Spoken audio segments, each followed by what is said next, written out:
Hello everyone, you are watching Chemistry Point of View by Shikha Brol. Welcome back to my YouTube channel.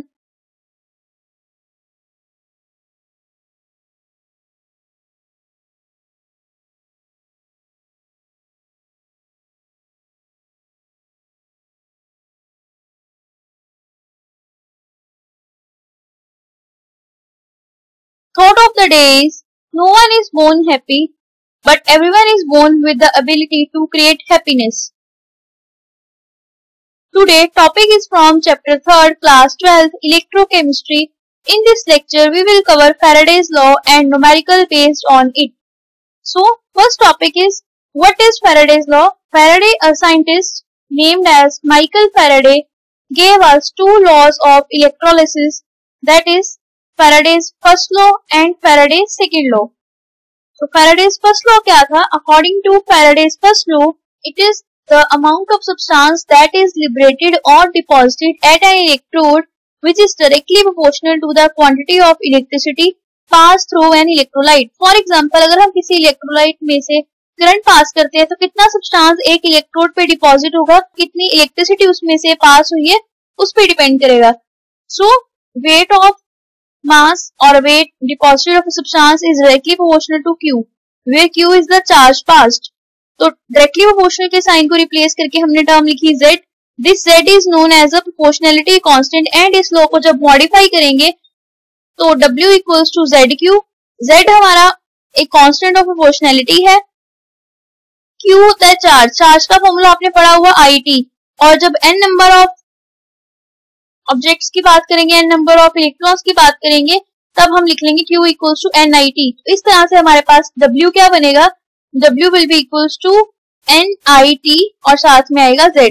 तो Z NIT, क्योंकि Q को replace किया हमने NIT के साथ. This is a modification of Faraday's law where I is a current, its unit is ampere, T is time, units in second, N is the number of electron exchange, Q is the charge and W is the weight deposited. Faraday's second law था, according to Faraday's law of electrolysis, when same quantity of electricity is passed through a different electrolytes connected in series, then the amount of different substances liberated or produced at the electrodes are directly proportional to their equivalent masses. कहते हैं अगर हम दो या दो से ज्यादा electrolyte solutions को सीरीज में कनेक्ट करते हैं और same amount of current pass होगा सब में से, तो कितना सब्सटेंस डिपॉजिट होगा वो उसके इक्विवेलेंट मास पे डिपेंड करेगा. तो formula will be W1 upon E1, W2 upon E2, W3 upon E3 and so on. So if we have a three electrolyte containers 1, 2 and 3 and all of them are connected in series with each other, then after passing the current in series, same amount of charge in all the containers and electrolyte deposited of first container will be W1 upon E1, where E1 is the equivalent mass. Same for the other containers, W2 upon E2, W3 upon E3. जितने भी हम containers combine करेंगे series में, उन सबका जो है weight upon equivalent mass इसी फॉर्म में आएगा. अब है numericals. Question is, a current passed through a electrolytic cell for 5 hours which is connected in series. The first cell contains gold chloride AuCl3 and the second cell contains copper sulfate solution. If 9.85 gram of gold was deposited in the first cell, what amount of copper gets deposited in the second cell? Also calculate the magnitude of current in an ampere given that atomic mass of gold is 197 and copper is 63.5. सबसे पहले आप given लिखोगे mass of gold, mass of copper आपको find करना है.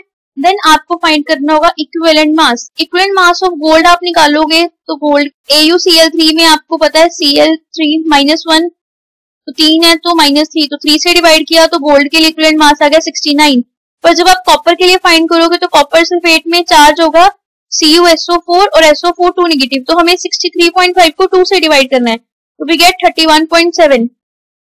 Equivalent mass of copper is 31.7. अब आपको ये वैल्यूज यूज करनी है और वेट ऑफ कॉपर निकालना है. Put this values and find the x. x will be equals to 4.528 gram. This is the weight of copper deposited after 5 hours. Next question है, a current was passed for 5 hours through two electrolytic solutions connected in a series. The first cell contains AgNO3 and the second contains copper sulfate solution. Then 11.5 gram of silver was deposited in the first cell. What amount of copper gets deposited in the second cell? आपको copper find करना है, same last question जैसे है, बस यहाँ पे gold की जगह पे हमने सिल्वर ले ली है और मास ऑफ सिल्वर गिवन है, कॉपर का पता है आपको, इक्विवेलेंट मास निकालोगे सिल्वर के लिए क्योंकि AgNO3 है, NO3 पे -1 चार्ज होता है, इसीलिए इक्विवेलेंट मास जो सिल्वर का है वो सेम आया एटॉमिक मास के इक्वल। कॉपर के लिए जैसे हमने लास्ट क्वेश्चन में किया वैसे यहाँ पे 31.5 आ गया, वैल्यूज पुट करोगे तो x आ गया 3.37 gram. This is the amount of copper deposited after 5 hours during these two electrolytic cell connections. Next question is, a solution of copper sulfate is electrolyzed for 10 minutes. What with the current of 1.5 ampere? What is the mass of copper deposited at cathode? Given the mass of copper is 63.5. तो यहाँ पे आप given है time 10 minutes, इसको आप second में करोगे, then current दिया 1.5 एम्पेयर। तो यहाँ पे आप देखोगे फर्स्ट लॉ लगेगा फैराडेज का बट मॉडिफाइड फॉर्म वाला, तो Q क्या आ गया IT, I की वैल्यू पुट की, T की वैल्यू पुट की, चार्ज आ गया 900 कूलम।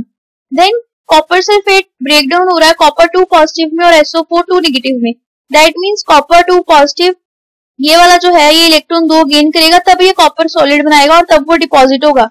तो हमने देखा एक कॉपर के लिए हमें 2 इलेक्ट्रॉन चाहिए, मतलब 1 मोल ऑफ कॉपर सल्फेट के लिए हमें 2 फैराडेज ऑफ चार्जेस चाहिए, और अगर हम इनको कूलम में कन्वर्ट करेंगे then 2 multiply by 96500 coulomb deposited for 63.5 जो उसका एटॉमिक मास है।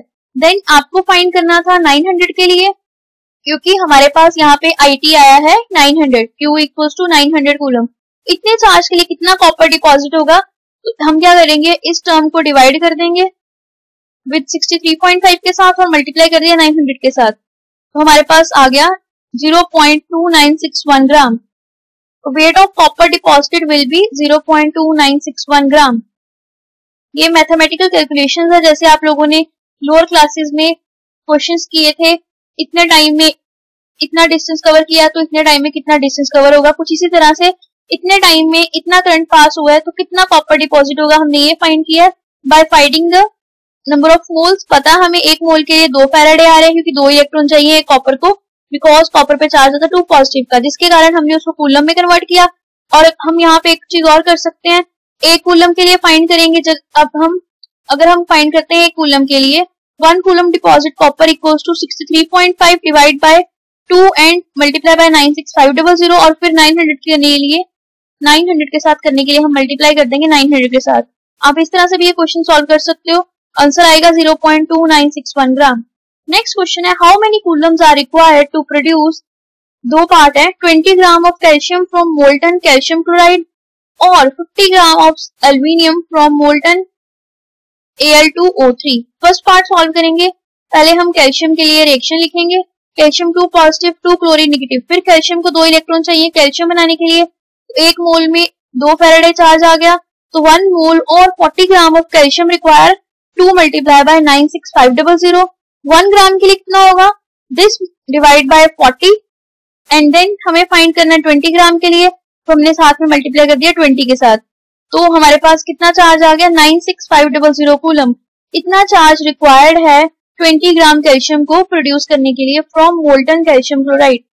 नेक्स्ट है एल्यूमिनियम के लिए, एल्यूमिनियम के लिए हमें बोलना हुआ 50 ग्राम एल्यूमिनियम मोल्टन में से हमें जब फाइंड करना है तो कितने कूलम चार्ज लगेगा 50 ग्राम एल्यूमिनियम निकालने के लिए। तो हमने पहले रिएक्शन लिखी, Al2O3 में ब्रेक डाउन हुआ 2Al3 पॉजिटिव और 3O2 negative, then 2Al3 positive plus 6 electron, क्योंकि एक एल्यूमिनियम को 3 इलेक्ट्रॉन चाहिए और 2 एल्यूमिनियम है तो 6 इलेक्ट्रॉन चाहिए, तो हमारे पास 2 एल्यूमिनियम बनेंगे।